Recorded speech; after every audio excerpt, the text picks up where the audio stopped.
kita menyiapkan hati kita dalam doa sebelum kita membaca dan merenungkan firman Tuhan bersama. Kita berdoa. Allah Bapa di surga, Bapa di dalam Kristus Yesus Tuhan, Engkaulah yang kami puja, kami sembah. Engkaulah Tuhan yang memelihara hidup kami. Engkaulah Tuhan yang berkuasa dan memerintah atas hidup kami. Dapat kebenaran firman Tuhan yang akan kami jalani, kami imani. Ajar kami Tuhan untuk mengerti, sehingga hidup kami hidup dalam kemenangan oleh karena melakukan firman. Terima kasih ya Tuhan, kami percayakan waktu kami di dalam tangan-Mu. Berbicaralah ya Bapa, kami siap mendengar. Dalam nama Yesus kami berdoa. Amin. Saudara-saudara yang dikasihi Tuhan, hari ini judul renungan kita adalah teman seperjuangan.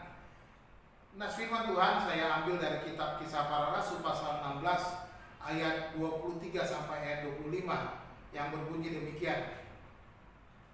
Setelah mereka berkali-kali didera, mereka dilemparkan ke dalam penjara. Kepala penjara diperintahkan untuk menjaga mereka dengan sungguh-sungguh. Sesuai dengan perintah itu, kepala penjara memasukkan mereka ke ruang penjara yang paling tengah dan membelenggu kaki mereka dalam pasungan yang kuat. Tetapi kira-kira tengah malam, Paulus dan Silas berdoa dan menyanyikan puji-pujian kepada Allah, dan orang-orang hukuman lain mendengarkan mereka. Nah, firman Tuhan ini berbicara tentang Paulus dan Silas yang dipenjara di Filipi ketika mereka melayani dan menobatkan, mengusir roh tenung kepada seorang perempuan. Kita belajar bersama-sama antara persahabatan antara Paulus dan Silas.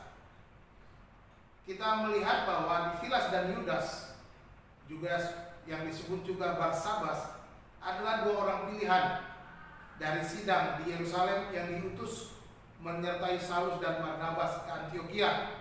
Kita bisa membaca dalam Kisah 15 ayat 22. Dan kita membaca dalam kisah selanjutnya setelah Saulus dan Barnabas berpisah, maka Saulus memilih Silas mendampinginya dalam perjalanan pelayanannya. Pengalaman pertama mereka adalah di daerah Makedonia, dan di kota Filipi mereka mengalami peristiwa yang tidak menyenangkan. Setelah mereka mengusir roh tenung dari seorang perempuan yang akhirnya membawa mereka ke dalam penjara, sebagaimana kita baca dalam nas firman Tuhan tadi. Di dalam penjara, Paulus dan Silas dikatakan mereka menyanyikan puji-pujian kepada Tuhan, dan kemudian terjadilah gempa bumi yang besar, dan akhirnya gempa bumi itu membuka semua pintu-pintu penjara, bahkan melepaskan belenggu-belenggu mereka, sehingga kepala penjara menjadi ketakutan dan ingin bunuh diri. Tetapi akhirnya Rasul Paulus melayani kepala penjara dan memberitakan Injil kepadanya. Akhirnya kepala penjara di Filipi pun menerima Kristus sebagai Tuhan dan Juru Selamatnya.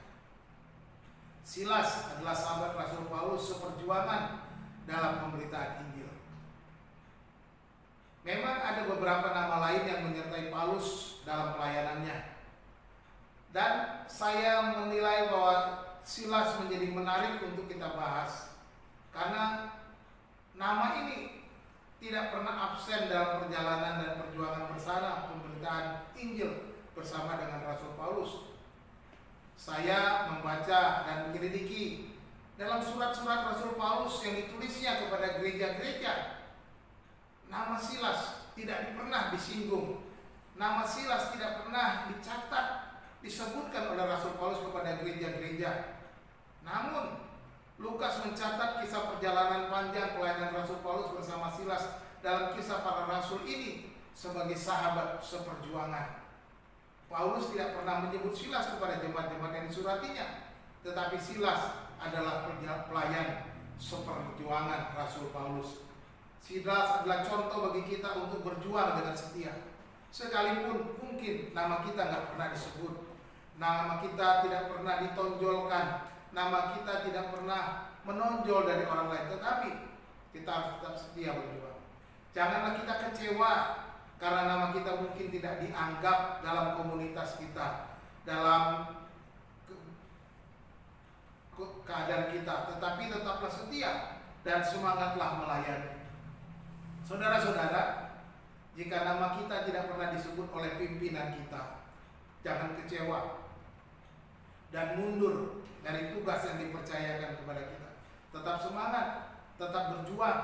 Jadilah seorang percaya yang berjuang dengan setia, menunjukkan kesetiaan dalam pelayanan pekerjaan Tuhan dimanapun kita berada, tanpa pamrih. Kiranya Tuhan Yesus memberkati kita. Shalom.